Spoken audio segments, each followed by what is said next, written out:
Hey, welcome or welcome back. I think we are living in a brand new golden age of 8-bit gaming, and today I've once again got 10 absolutely incredible modern C64 releases. So buckle up, hit that like button to feed the algorithm, and let's dive in. First up, we're kicking things off with a bang, quite literally. This is Runn and Gunn, released in 2021 by Thalamus Digital and developed by the brilliant Carlton Henley. Now, at first glance, it may look to you like a standard arcade platformer. It may even have some Lode Runner or Space Panic vibes. But don't let the appearances fool you, because it's got a fantastic modern twist. You aren't just controlling one hero, you're controlling two super soldiers fused into one chaotic mission. You have Runn, who you guessed it right, is fast and has a double jump, and Gunn, who can't jump to save his life but packs a heavy weapon to spread death and destruction all around, or just to clear the paths of enemies. Potato tomato. The hook here, and also the game's biggest feature, is the switch mechanic. You have to swap between the two heroes on the fly to navigate the levels. Need to reach that high ledge? Swap to Runn and, well, run and jump.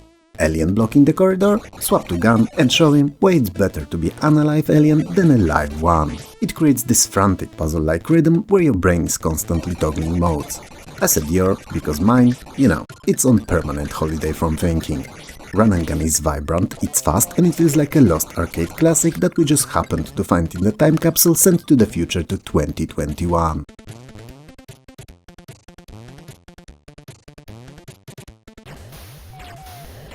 Next, we have a title that proves you can teach an old dog new tricks. The dog being that beige box with keys in front of you.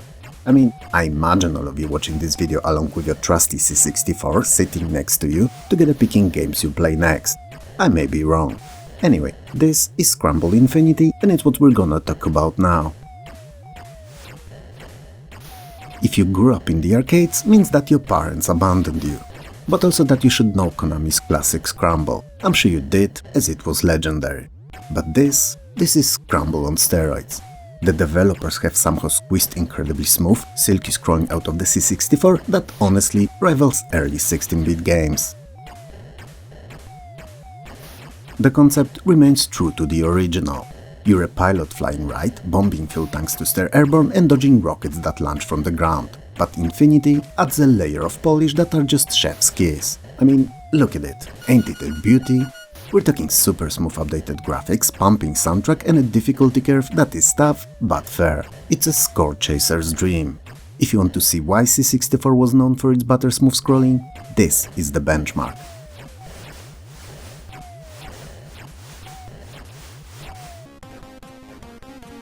Now, let's cool things down a bit, or hit them up, depending how you look at it. But this is Snowforce by the absolute queen of modern C64 games, Sarah Jane Avery, and right on time for Christmas. Released in late 2021, this is a festive spin-off of her massive hit, Soul Force. But don't let the spin-off label lead you astray, this is a full-featured game. The plot is honestly kinda adorable. The miserable Grinchkins have stolen all the Christmas presents, and it's up to you to pilot the Snowforce fighter, shaped like a Santa's sleds no less, to blast them and save the holidays. So you're doing the Santa's work. Snowforce is a horizontal scrolling shoot-'em-up that plays like a dream. You're flying through winter wonderlands, blasting various enemies, some are Xmas themed, other not so much, and you're also collecting floating gifts for points. Sarah Jane Avery is known for her rock-solid 50 frames per second engines, and Snowforce is no exception. It's fast, fluid and full of parallax scrolling. It's basically Gradius meets Santa Claus with a healthy dose of that just one more try factor.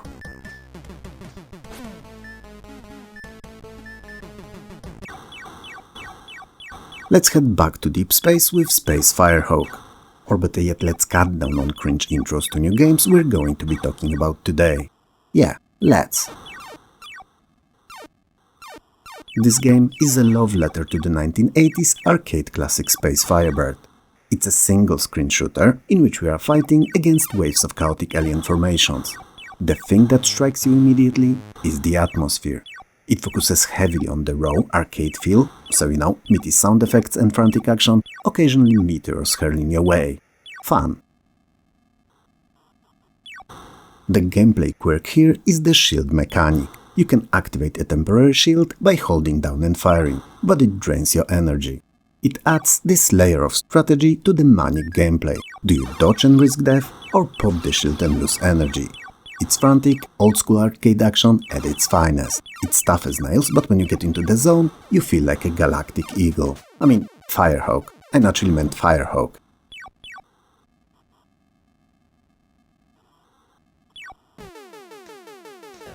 Let's keep the arcade spacefaring pew-pew-pewing vibes going with our next entry, Plekthora. Released in 2021, this is the first entry on our list today from the incredibly prolific developer we've seen some games of in the earlier videos, Dr. Mortal Wombat. Awesome name, by the way. Plekthora is a pure, stripped-back horizontal scrolling shooter. Unlike some modern games that clutter the screen with backgrounds, Plekthora keeps it clean. You get a black void, some nice parallax stars and a whole lot of action. The gameplay loop is simple but addictive. You kill aggressive enemies, collect stars that they drop, amass points and have a lot of fun. Mostly that last. The controls are tight, the difficulty ramps up perfectly and it's got that just one more try arcade energy that keeps you glued to the joystick. It's not trying to be graphical showcase, it's trying to be a fun video game and it succeeds brilliantly.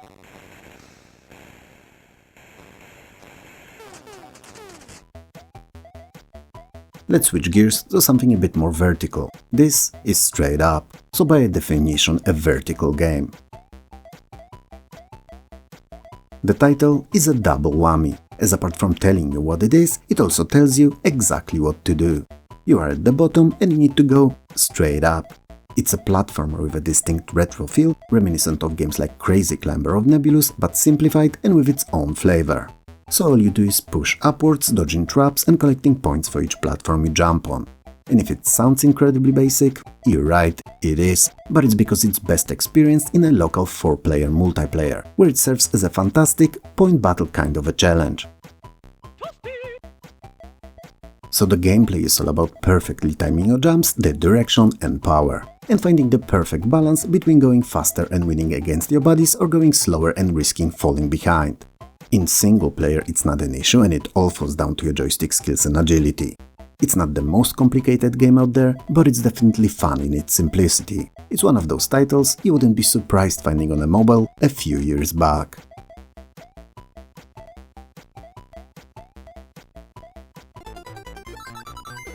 Okay folks, you were not ready for this one. In fact, I was not ready for this one either. And yet, here it is, and in its full blue blurry glory. In December 2021, the C64 community absolutely lost its mind when Sonic the Hedgehog was released, and I'm not surprised in the slightest. And no, this isn't a cheap knockoff. This is the entire 8-bit Master System version of Sonic ported pixel perfectly to the Commodore 64. I mean, within the technical limitations of the system, with a small mental asterisk we'll tackle in a second. For decades, people said that C64 couldn't handle Sonic speed. Well, they were wrong. There is a catch though, the aforementioned asterisk. This is a technical marvel that requires a RAM expansion unit, or REU for short, specifically a whopping 256 kilobytes of it. The game uses the extra memory to stream level data instantly, meaning that there are zero load times once you start. You get the Green Hill Zone, the loops, the boss fights, it's all here and it runs butter smooth. It is hands down one of the most impressive technical achievements on the system, period. If you have a C64 Mini, a Kung Fu Flash or an Ultimate 2 Plus, you owe it to yourself to play this. Or, and that's an option too, you can emulate it.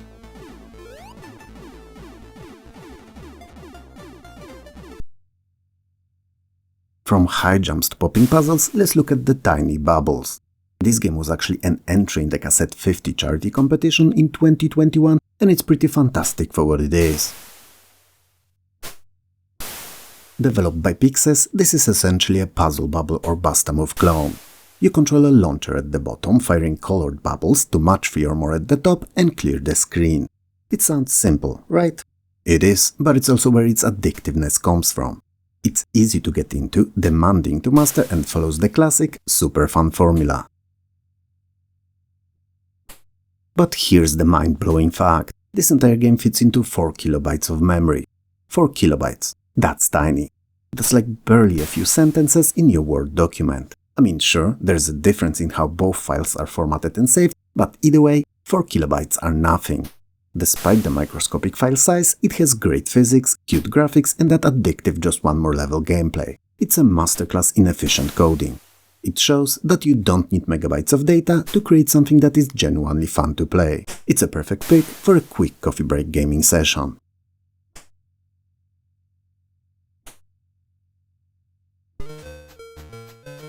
If you love classic arcade sequels, you're going to dig this. Bagman Strikes Back by Mr. Luca Carminati from LC Games.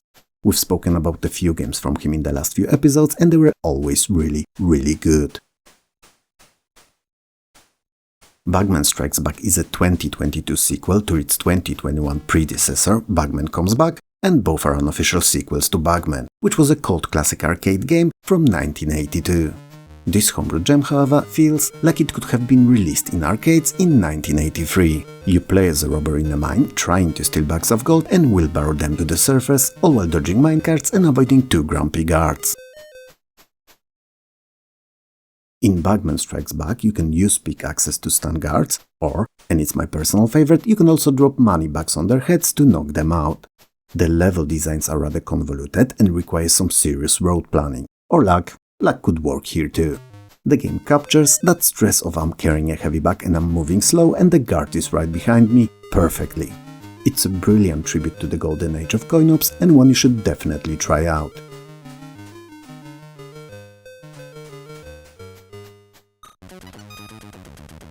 Ah, another one from Dr. Mortal Wombat. I'm never going to get bored with saying his name. It's just, cool.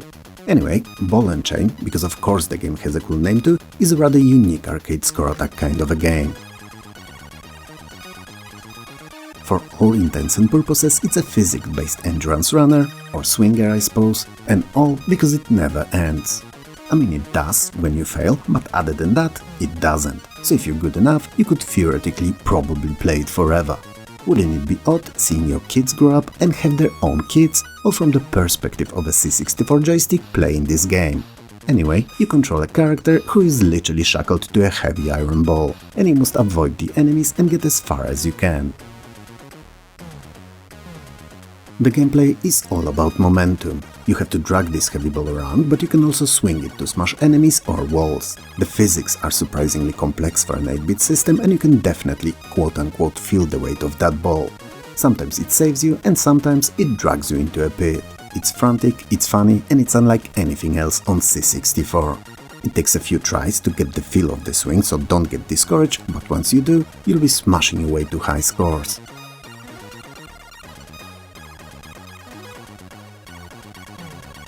And that's a wrap on today's video. 10 modern C64 games that prove what I claimed for weeks, that the system is still alive and quite well. If you enjoyed this video, hit those like, sub, bell and hype buttons below, it helps more than you know.